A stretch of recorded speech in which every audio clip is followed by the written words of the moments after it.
It happened in an instant. The kind of moment that doesn't just silence a room, it rearranges the balance of power. Pam Bondi leaned forward, her voice sharpened into a blade, pressing her point with the flair of someone convinced she had already won. Cameras zoomed in. Every word dripped with the confidence of a prosecutor used to commanding the spotlight. Her tone, her smirk, her cadence, all of it said, "I am in control." But then, with no raised voice, no theatrical hand gesture, Judge Edward Chen simply looked at her. His eyes carried the kind of calm that doesn't need to shout to be heard, and in that calm he delivered the line. Just one line. Short, precise, devastating, the words cut through Bondi's argument like glass shattering against stone. Her smile faltered for the briefest second, a micro-expression, but one that told the entire story. Around her, the hum of the crowd collapsed into silence. It wasn't the silence of disinterest. Every person in that room, and every viewer watching through a lens, knew they had just witnessed something extraordinary. Bondi blinked. For once, the practiced confidence had no immediate response.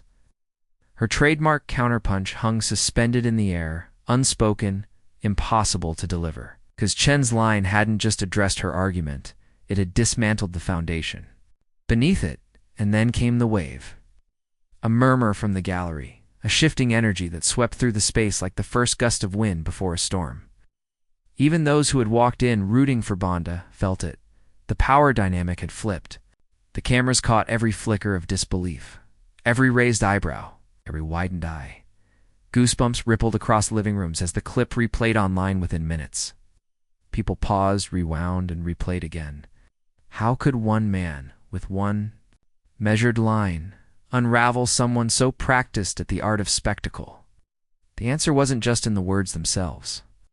It was in who delivered them, and in the years of struggle, principle, in quiet resilience that stood behind that delivery. But how did we get to this jaw-dropping moment? The story begins long before the camera started rolling. To understand why this single moment mattered, you have to step back and see the stage it was set upon. This wasn't just another sparring match in the endless churn of political theater. It was a collision between two visions of America, one driven by spectacle, sound bites, and swagger, the other rooted in dignity, restraint, and the rule of law. Pam Bondi had built her career on being combative. She thrived in confrontation. To her, cameras were allies, microphones were weapons, and audiences were juries waiting to be swayed. She knew the rhythms of a televised fight, how to cut her opponent off, how to sharpen a phrase into a headline, how to play offense even when the facts were not on her side. In the age of viral clips and partisan gladiator matches, Bondi didn't just survive, she flourished. And here she was again, poised for another victory. She entered the debate knowing her lines would be repeated, retweeted, and reframed across news cycles. To Bondi, this wasn't just a conversation, it was a performance, and she was convinced she knew how to win it. But across from her sat Judge Edward Chen. Where Bondi embodied performance, Chen represented principle. A man of few words, measured in tone, cautious in judgment. He was not the type to chase headlines or engineer sound bites. His strength was the opposite. In a world of noise, he carried silence like a sword. It earned a reputation for restraint, for a composure that seemed almost old-fashioned in an era of shouting, matches, and clickbait chaos. This contrast alone made the stakes higher. Bondi's entire playbook depended on rattling her opponent, forcing them into the mud of argument, where she could land her blows. But how do you rattle someone who has spent his entire life cultivating balance?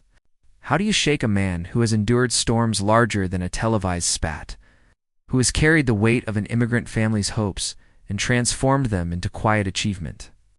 For the audience, this was more than a debate.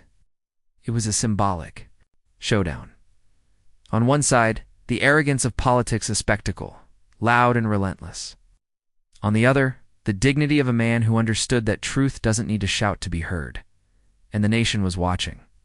Every exchange felt charged, every word layered with meaning beyond the moment. It wasn't just about the legal issue on the table. It was about identity, about what kind of leadership America still believed in. Would we celebrate noise or honor composure? Would we reward arrogance or respect principle? The tension thickened.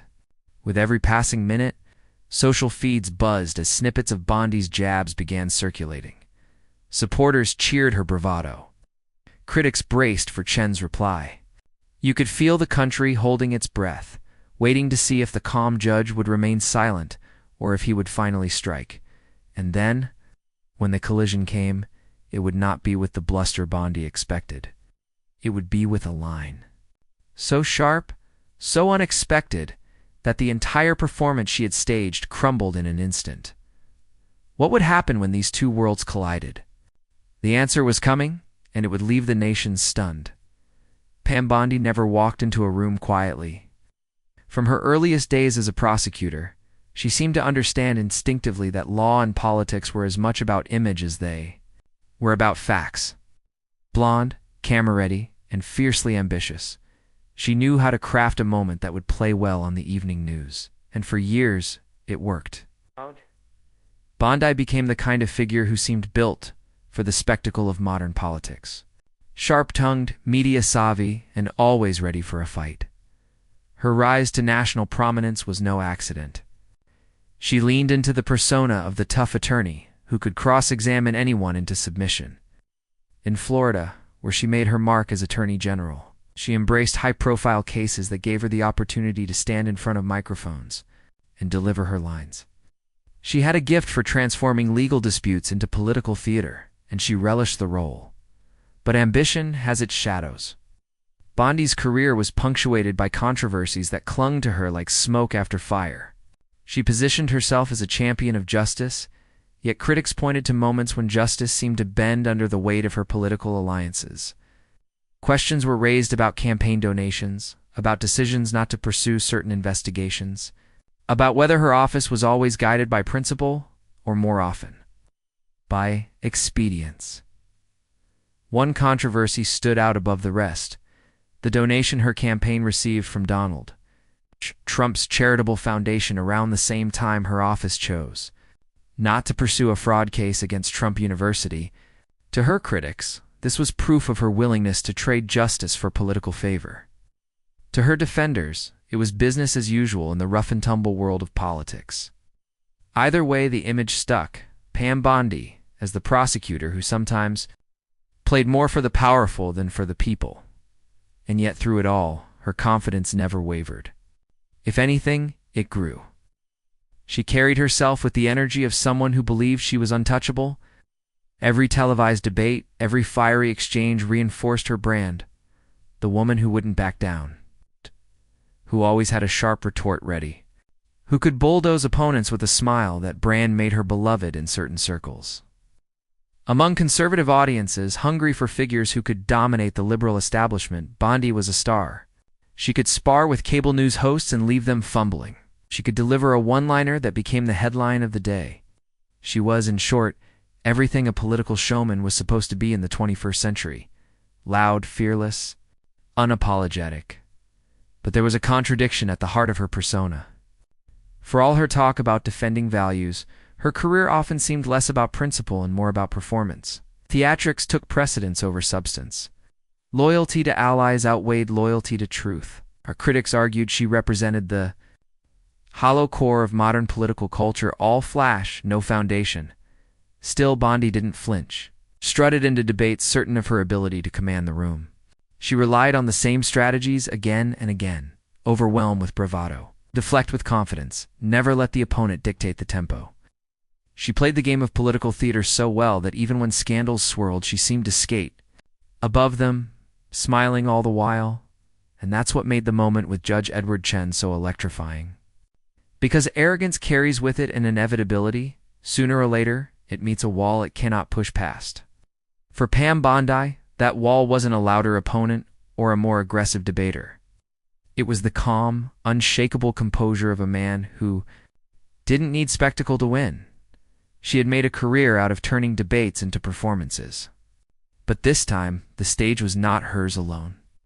She was about to face someone who embodied the opposite of everything she represented. Someone who understood that true power doesn't shout, that it whispers. But if Bondi represented showmanship, Judge Chen represented something very different. Edward Chen's story does not begin in the marble halls of justice or under the bright lights of television cameras. It begins quietly, in the modest home of immigrant parents who came to America with little more than determination in their pockets and hope in their hearts. His childhood was shaped not by privilege, but by the quiet resilience of a family that believed deeply in the American promise that through education, hard work, and integrity, their children could carve out a better life. From a young age, Edward absorbed the lessons of dignity and perseverance. He saw his parents work long hours in jobs that were often overlooked, yet never once did they complain. They taught him that service was honorable, that humility was strength, and that character mattered far more than the noise of self-promotion. These lessons would anchor him long before he ever put on a judge's robe in school. Chen stood out not because he was loud, but because he listened. Teachers recalled a student who approached learning with patience and curiosity, who respected different perspectives even when they clashed. He carried himself with a quiet confidence that seemed to surprise people, as though strength could exist without arrogance. By the time he reached college, it was clear he wasn't chasing status. He was chasing purpose. That purpose led him to law. For Chen, the law was not a tool to perform or to profit from, it was a vehicle for fairness. He pursued his education with intensity, eventually earning his law degree and stepping into a career that would test both his intellect and his character. As a lawyer, he represented clients with the same patience he had shown as a child, carefully, attentively, always mindful of the larger principles at stake. But it wasn't just his legal mind that set him apart. It was his temperament. In an arena where tempers flare and egos clash, Chen was known for his restraint. He didn't interrupt, didn't grandstand. He listened, he weighed, and he spoke only when he had something worth saying. Colleagues began to notice here was a man whose calm presence could steady even the most chaotic of rooms. That reputation carried him forward, step by step, until the day he was appointed as a federal judge. For Chen, the robe was not a symbol of power, but of responsibility. Each case he heard carried human stories, lives hanging in the balance. He approached every decision with the same humility his parents had modeled, knowing that his words could ripple outward far beyond the courtroom. As a judge, Chen's philosophy was clear. Fairness above all. He was not swayed by theatrics, by political wins, or by personal gain. His rulings reflected a commitment to dignity and to the idea that the law should serve as a shield for the vulnerable, not as a weapon for the powerful. In an era when so many figures chased headlines, Chen was content to let his work speak for itself. And yet, despite his preference for quiet service, the world would not let him stay in the background forever. His very identity as an Asian American judge became symbolic in a country still wrestling with questions of inclusion and belonging. For many immigrant families, his presence on the bench was a powerful reminder that their children, too, could rise to positions of dignity and influence. For Chen, that visibility was both a burden and an honor. He carried it carefully, never allowing it to inflate his ego, always allowing it to deepen his sense of duty. There was something almost old world about his approach to justice. Where others sought to dominate, he sought to understand. Where others barked orders, he measured. His words, he believed in the quiet strength of listening, in the idea that fairness required patience, and in the conviction that dignity would always outlast arrogance. It was this character, this unshakable calm, prepared him for the moment that would place him squarely in the national spotlight. Because while Chen had spent a lifetime cultivating restraint, he was about to face someone who thrived on chaos. While he had built his career on quiet integrity, he was about to be tested by a force of pure spectacle. And when the cameras rolled, when the microphones were live, and when Pam Bondi pressed her case with the force of her trademark bravado, Judge Edward Chen's calm integrity would soon meet its greatest test. Live under the glare of national cameras, the cameras were already rolling when Pam Bondi found her rhythm. She leaned into the microphone with the poise of someone who had rehearsed this moment 1,000 times. Her voice rang with that sharp confidence that made headlines, each word delivered like an arrow meant to pierce. She smirked between sentences, pausing just long enough for her lines to sink in, knowing full well that sound bites live longer than arguments. Across from her, Judge Edward Chen sat perfectly still. His hands rested lightly on the desk, his expression calm, almost unreadable. To some in the room, it might have looked like passivity. To those who knew him, it was something else entirely. Discipline, restraint, the patience of a man who did not allow chaos to dictate his pace. Bondi pressed forward.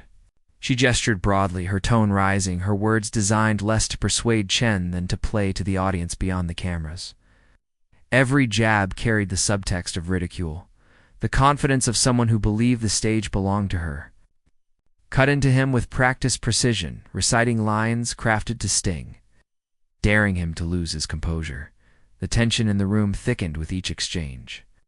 Journalists scribbled in their notepads, their eyes darting between Bondi's theatrics and Chen's silence. Viewers at home leaned closer to their screens, waiting to see if the judge would finally crack. If the steady calm they'd heard about would bend under the force of Bondi's relentless barrage. But Chen did not blink. He did not interrupt. He did not let his face betray even the slightest flicker of irritation. To Bondi, this looked like weakness. To the audience, it looked like strength. With each insult she hurled, his composure became more striking, his silence more powerful. The contrast between them was becoming the story. Still Bondi pressed harder. She raised her voice, sharpened her accusations, leaned on sarcasm, and doubled down on spectacle. Her words rolled faster now, as if momentum alone could drown out the calm across the table. She laughed at her own lines, coaxing the audience to laugh with her, as though victory could be declared through noise. The air in the room felt electric, the kind of charge that builds before a storm. You could sense the expectation mounting. The hunger for a response? The audience wasn't just watching Bondi perform. They were waiting to see what Chen would do. Would he finally defend himself with the same force? Would he break his silence with anger, matching her energy blow for blow? Bondi thought she had him cornered. She mistook his restraint for hesitation, his patience for weakness. With each new attack, she leaned further into arrogance, convinced she was winning the battle. She strutted verbally, savoring each word, basking in the performance she believed was hers to command. And then, the shift. Chen moved ever so slightly. He straightened in his chair, his eyes steady, his body language signaling something subtle, yet unmistakable. Readiness. The room seemed to feel it all at once. The reporters paused mid-scribble, the audience stilled, and even Bondi faltered. For a fraction of a second, sensing the ground beneath her confidence beginning to change, she reached for one more line, one more flourish to crown her performance.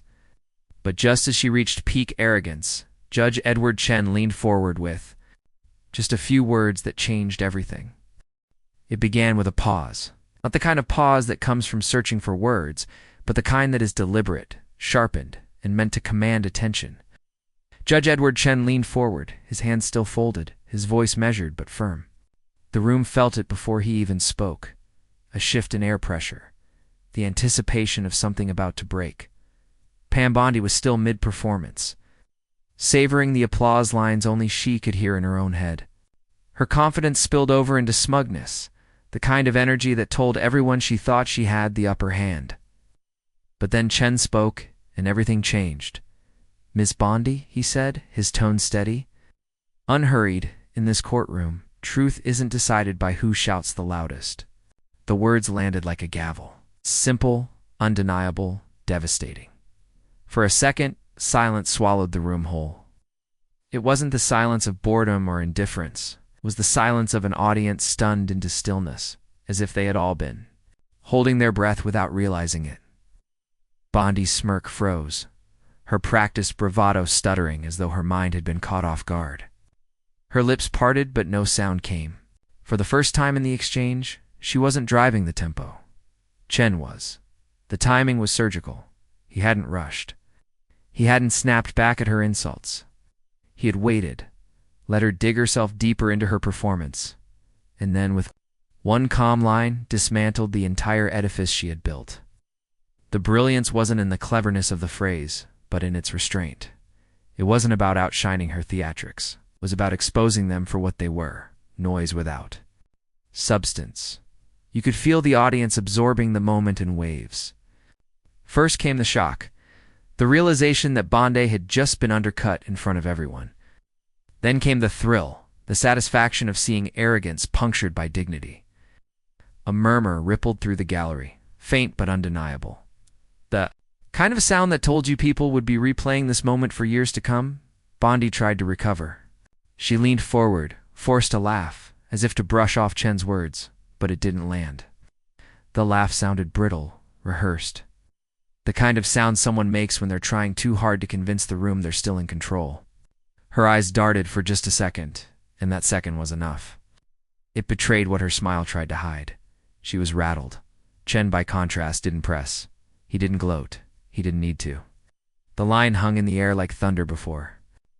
Lightning, reverberating with more force than any follow-up could have added. His silence after the statement was as powerful as the words themselves, a masterclass in restraint. It allowed the weight of his message to sink in, unchallenged, undeniable. The cameras caught everything. They caught Bondi's faltering smile, the way she tried to shift her posture, the nervous flick of her hand. They caught Chen's calm composure, the way he looked unshaken, as if he had always known this moment would come. And when those images hit the internet, they exploded. Within minutes, clips of the exchange flooded social media. One freeze frame captured Bondi's stunned expression mid-reaction, juxtaposed with Chen's serene focus. Memes were born instantly. Captions like "truth greater than noise and calm" is savage trended within hours. Hashtags soared. Twitter feeds lit up. TikToks looped the moment with dramatic music. And commentators from across the political spectrum weighed in. Supporters of Chen called it a masterclass in dignity, a rare example of composure triumphing over arrogance in an era dominated by shouting. Even some who had cheered Bondi in the past admitted the sting of the line was undeniable. For once, the viral moment didn't belong to the loudest voice, it belonged to the calmest. What made it resonate so deeply wasn't just the drama of the takedown, but the symbolism behind it. People saw in Chen's line a reflection of their own frustrations. In workplaces, in classrooms, in communities, so many had felt drowned out by louder, brasher voices. Watching Bondi crumble under the weight of a simple truth felt like validation. A reminder that arrogance doesn't always win. The dignity can still carry the day. Bondi's attempts to regain control only made the contrast sharper. She returned to her notes, tried to launch into another round of attacks, but the energy had shifted. Each new line sounded forced, hollow. The more she pushed, the more it seemed like noise. Meanwhile, Chen's silence became louder and louder. His single line echoing in every corner of the room. It was a mic drop in the truest sense, not because he walked away, but because he didn't have to say another word. The moment itself was complete, self-contained, unforgettable. His restraint magnified the impact, making it clear that he hadn't just won an argument. He had shifted the entire narrative by the end of the segment. The momentum that Bondi had worked so hard to build was gone. She looked less like a victorious debater and more like an actor whose script had suddenly lost its power. Chen, steady and unshaken, had dismantled her performance, not with anger, not with volume, but with the quiet force of truth. And that's why the clip lived on. It wasn't just about the clash between two people on a stage. It was about the lesson embedded in the exchange, that in the battle between arrogance and dignity, between spectacle and principle, sometimes one calm voice can silence the noise of an entire storm. But as the shockwaves spread, it became clear this wasn't the end of the story, because the aftermath of that one line would ripple far beyond the walls of the debate stage into living rooms, newsrooms, and social feeds. Across the nation, what came next would show just how powerful a single moment of dignity could be in a culture addicted to spectacle. The moment Judge Chen delivered his line, the clip became more than a courtroom exchange. It became a cultural earthquake. Within minutes of the broadcast, social media lit up like fireworks on the 4th of July. Hashtags bloomed and trended with lightning speed. Hashtag .com is savage. Hashtag truth over noise. and hashtag Chen mic drop climbed the charts. Across Twitter, Instagram, TikTok, the freeze frame of Pam Bondi's stunned face side by side with Chen's steady composure became the meme of the hour. Some captions were ruthless. When the teacher asks for facts, not volume. Others were celebratory. This is what integrity looks like. TikTok users layered Chen's line over dramatic sound effects, thunderclaps, orchestral swells, even the sound of a record scratch, amplifying the drama of the moment for millions of scrolling viewers. But it wasn't just everyday users who amplified the clip. Journalists and commentators rushed to weigh in. Headlines shouted across digital newsstands. Judge Chen silences Bondi with one devastating line. When dignity goes viral, takedown for the ages. On cable news, the talking heads dissected every angle. Conservative pundits scrambled to frame Bondi's stumble as a minor misstep, while progressive voices celebrated it as a long-overdue humbling of a political showwoman. Celebrities chimed in too. A-list actors tweeted their admiration for Chun's composure. Musicians reshared the clip with fiery emojis. Even athletes joined in, comparing the line to a game-winning buzzer beater. Suddenly, Edward Chen, a man who had spent his career quietly serving in the judiciary, was an unlikely folk hero.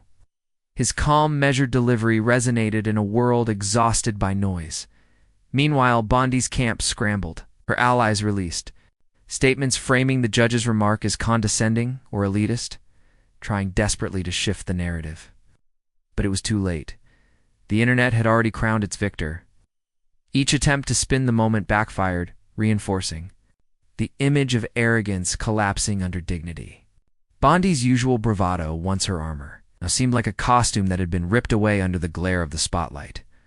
For her critics, this was vindication. He had watched her bulldoze opponents with bluster for years, and now they had the moment they'd been waiting for. The arrogance punctured, the showmanship undone. Comment sections overflowed with celebration.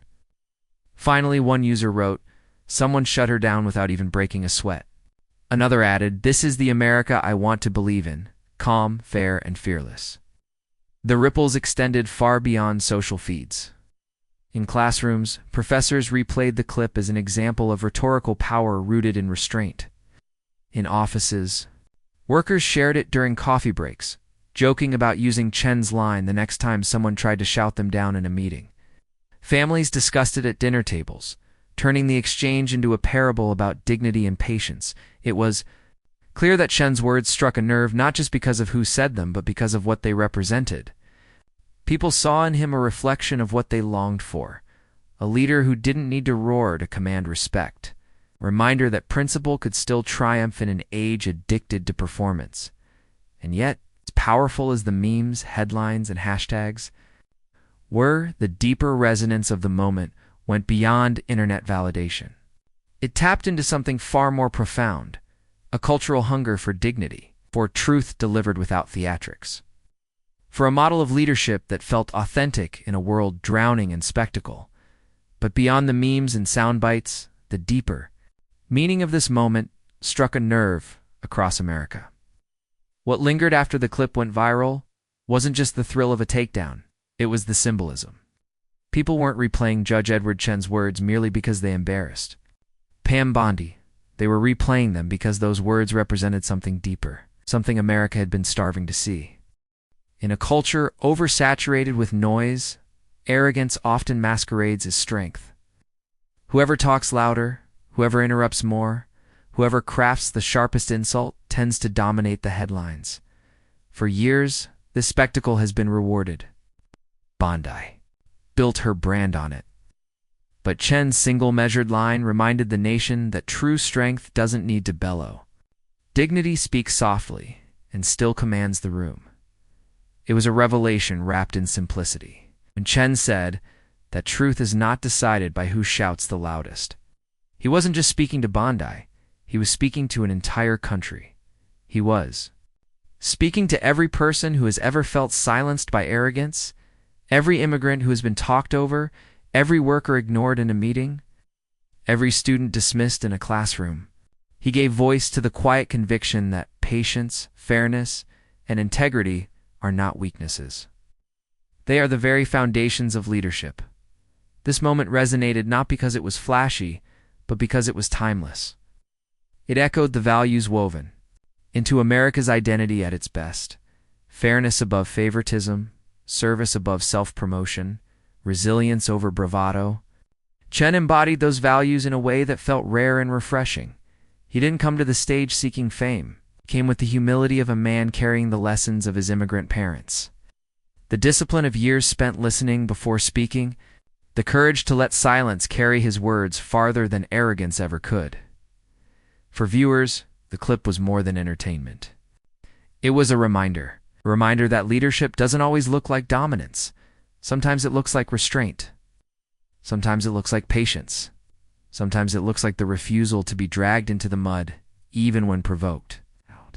Chen's calm delivery. People saw a vision of the America they wanted to believe in, not one defined by spectacle, but by substance. And that's why the moment left people feeling not just entertained, but empowered. They shared it with captions like, "This is how you deal with bullies," or "Silence is stronger than noise." The emotional charge wasn't just about seeing Bondi humbled. It was about seeing dignity win, and realizing that dignity can still win. The moral was clear. Arrogance may grab attention, but integrity earns respect. Noise may fill a room, but truth leaves an echo. Chen's example proved that you don't have to shout to be heard.